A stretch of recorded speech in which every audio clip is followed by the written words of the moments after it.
This is the story of a young boy from a small town in Japan who had no interest in traditional education. His mind was only drawn to machines, how cars run, how machines and engines work. He loved learning about all of it. His fascination with machines grew so much that by the age of 16, he left his studies and started working at his father's bicycle shop. But how long could a boy who dreamed of cars be stopped by a bicycle shop? One day, he saw an advertisement from a car garage company in Tokyo that needed a mechanic. And just like that, the boy left home and set out to make his dreams come true. This 16-year-old headed to Tokyo to become a car mechanic, but little did he know he was about to change the entire future of automobiles. This young boy was none other than Soichiro Honda, who would later go on to create Honda Motors Company and make it one of the world's leading motorbike brands. But how did Soichiro Honda make the journey from a poor family to Honda Motors Company? How did this boy who worked in a small workshop become the owner of Honda? Soichiro Honda, born in 1906 in Shizuoka, Japan, was the son of Gihei Honda, a blacksmith by profession who also repaired bicycles. Coming from a poor family, Soichiro would help his father with the small tasks of bicycle repair. Though his parents had high hopes for him, his heart was always with mechanics, not studies. As a result, when he saw an ad for Art Shokai's company at the age of 15, he dropped out of school and set off to Tokyo in search of his dreams. The fast-paced life of Tokyo impressed Soichiro, but things didn't go as he had expected.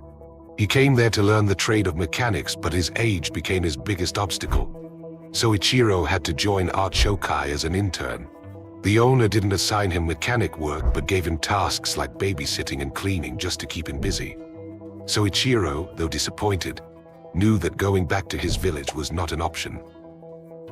After months of struggle, the time finally came when there was more work at the garage. The owner, seeing the young boy's determination, began teaching him mechanic work. He started to assign Soichiro small tasks in the automobile business, something he had longed to learn. Gradually, Soichiro began handling larger automobile repairs. He was so focused on learning motor mechanics and honing his skills that he began helping the senior mechanic at the company. His passion and talent didn't go unnoticed by the workers, and soon the company owner saw his potential. The owner introduced Soichiro to the broader aspects of the automobile business. Recognizing that Soichiro was capable of achieving something great, the owner trained him in both vehicle repairs and business, preparing him for success. By the age of 22, Soichiro had become a successful branch manager. His knowledge didn't remain limited to bicycles and cars. He also learned about motorcycles and high-end cars. The turning point in his life came when he was introduced to the world of sports cars, a field that greatly intrigued him. In 1923, when his company ventured into racing cars, under the leadership of Sakaki Bara, the company created two cars, Art Daimler and Curtis, which were made using second-hand engines.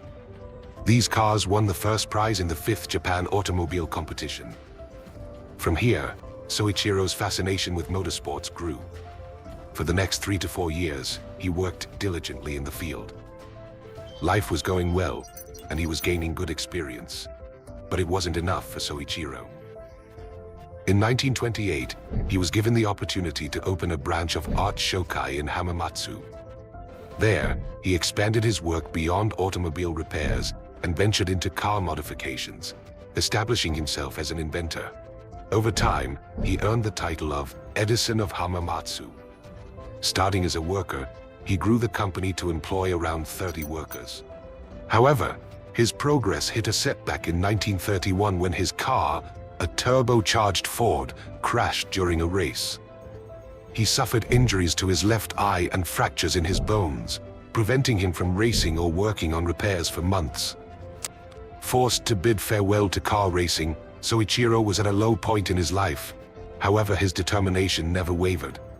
A few months later, he expressed his desire to manufacture spare parts, but investors didn't find his business idea appealing, as they were making good profits from repairs and weren't willing to invest in the new venture. In these tough times, Soichiro was completely on his own, but he didn't give up. He founded his own parts manufacturing company, Tokai Seiki Heavy Industry. Despite working day and night, he faced failure initially. To overcome the situation, he enrolled in metallurgy studies. and after 2 years of hard work, he successfully created pistons. However, when he sent 50 pistons to Toyota Motor Company for quality checks, only 3 were approved. The rest were rejected. This news crushed Soichiro. He had already left Art Shokai and lost the contract, leaving him without a backup plan or a solution to the faults. Despite these challenges, Soichiro didn't let his spirits break. He spent 2 years studying the needs of Toyota Motor Company, visiting steelmaking companies, and learning manufacturing techniques. Finally, his passion and the 2 years of hard work paid off. His pistons passed the quality control, and orders started coming in, allowing his company to hire around 2,000 workers. But this success didn't last long. In 1941, Japan entered World War II, and the garage where Honda's company Tokai Seiki was located was hit hard. After Japan's involvement in the war, Honda's company fell under the control of the Japanese government, and his difficult times began. In 1942, Toyota acquired 40% of Tokai Seiki's equity. Honda, who had worked tirelessly to build the company, saw his position downgraded to senior managing director. The situation worsened as workers were sent for military service, and Soichiro himself started contributing to the production of military aircraft. Unfortunately, all these efforts were in vain. In 1944, during an air raid, a bomb destroyed the Tokai Seiki Yamashita plant, and in 1945, the Macau earthquake further exacerbated the situation. Japan, having suffered greatly from the war and 2 atomic bombs, faced widespread destruction, despair, and economic ruin, and Soichiro Honda was no exception. He had lost everything. With nothing left, Honda sold some of his company's assets to Toyota for 450,000 yen and, in 1946, established the Honda Technical Research Institute. Despite the harsh conditions in Japan, with widespread poverty and scarcity, Honda didn't stop.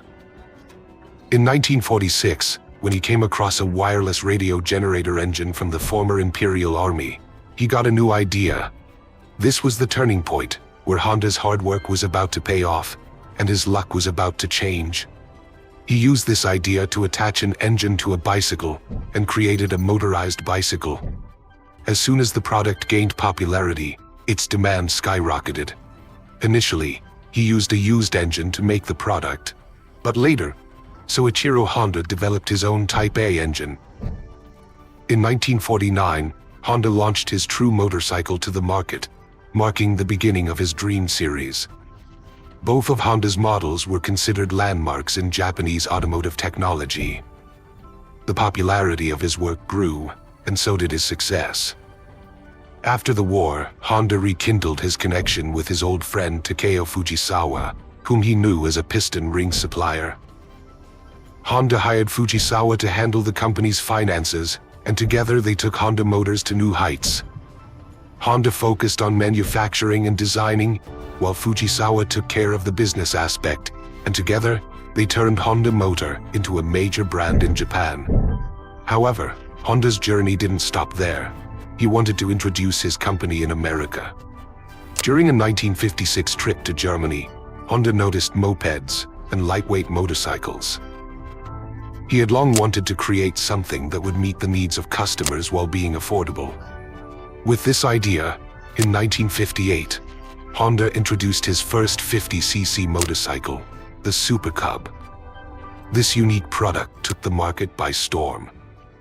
People loved the model so much that its bumper sales outpaced those of Harley-Davidson.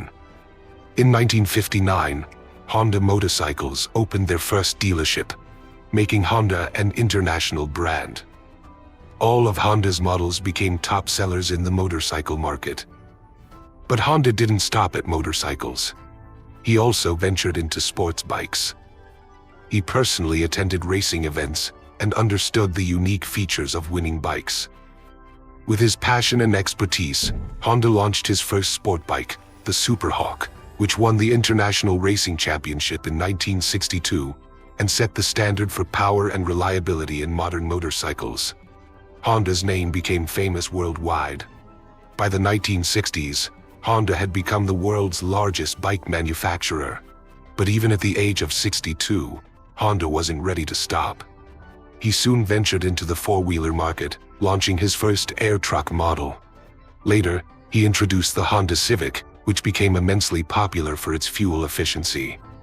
By the 1980s, Honda had become the world's largest four-wheeler manufacturer as well. Honda retired from the company in 1973, but his empire continued to grow. In 1991, Soichiro Honda bid farewell to the world, but his legacy remained. Soon the company, in collaboration with Hero, entered India and captured the market there. Today, Honda's network is valued at around $44 billion. Honda's success teaches us that giving up is never an option. Continuous failure leads you straight to success, and Soichiro Honda's story is the true example of this. With this, we take our leave. We hope you enjoyed this video. Don't forget to share it with your friends and subscribe to Anifoverse.